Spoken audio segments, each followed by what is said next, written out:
Hey guys, Shelby McDaniel here, picking up where I left off one of my prior videos where I'm talking about reasons why we might not feel any sense of hunger anymore. It's something I get pretty often here in the office when I'm working with clients, and that they just have lost touch with their body, rightfully so. So in my first video, I talked about how numbing with beverages and things like caffeinated like coffees and sodas and so forth to try to mask feeling any hunger at all is a big no-no if you are trying to get back in touch with your body.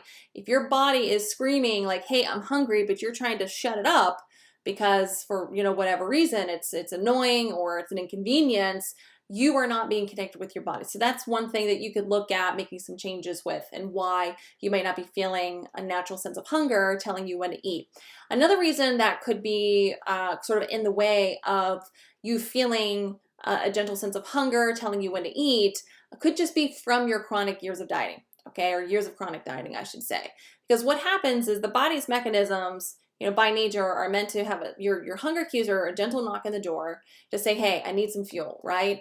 But over time, when we're following other diet plans, and if we're hungry, what do? We say, can't eat, it's not part of the plan, suck it up, and we do things like water and caffeinated beverage and stuff to just mask that feeling. Other times we may have bad experiences with waiting too long to eat, where hunger becomes the bad guy, and we think that is all levels of hunger, and we want to avoid that because that leads to overeating and binge eating and so forth, and there's very good reasons why that's happened. But that's not really the gentle hunger that I'm referring to, okay? But in the history of one's dieting, one can be very fearful of feeling any hunger at all, and so they do everything that they can to to avoid listening to that. So if they're suppressing any knock at the door, then what will happen over time is if you are ignoring your knock at the door with your hunger cues, at some point the hunger cues are going to slow down and stop. So then you don't have any knocking at the door, which in one sense you might be like, oh, that's great, but in another, that makes it so unsustainable when it comes to feeling at ease around food, because you really don't know. You have no idea when to eat, and then you have no idea when to stop. That's not good. And then that means you are dependent on some sort of external plan or person that says this is when you need to eat, which could be totally off and unfitting for your body.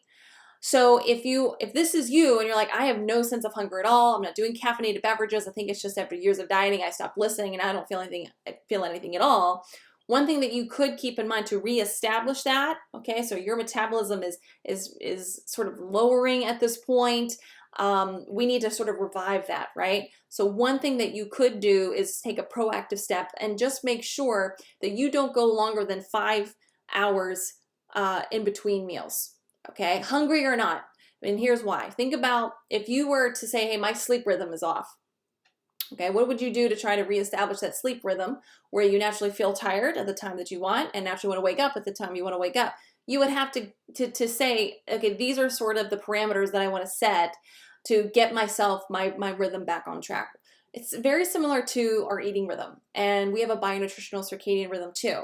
And so if you are skipping meals, you're eating 1 or 2 times a day, and you're like, I'm not hungry, this might be a great suggestion for you, because that's going to then start to reassure your body that it's at least eating every 5 hours. And that's going to reduce some of the stress that your body is feeling from a lack of nutrients. And that will then sort of start to revive some of your hunger rhythm, not in a ravenous way, but in a very gentle way. So that's, again, just one way that you could be proactive to gently restoring some of those hunger cues, kind of taking them out of the pits of your body feeling so stressed from not eating enough and dieting, and let it know, hey, it's okay, you're gonna get some food. Here's a rhythmic, more of a daily sort of schedule, so to speak, not necessarily by the clock always, but around about every 4 to 5 hours. And you will find that over time, your hunger rhythm will gently return. Okay, not with a vengeance, I promise. So I hope that's helpful. If you have any questions, put them down below. You can also check out more resources on our website at shelbymcdaniel.com. All right, I'll see you next time with some more videos about why you might not be feeling any sense of hunger at all. Take care.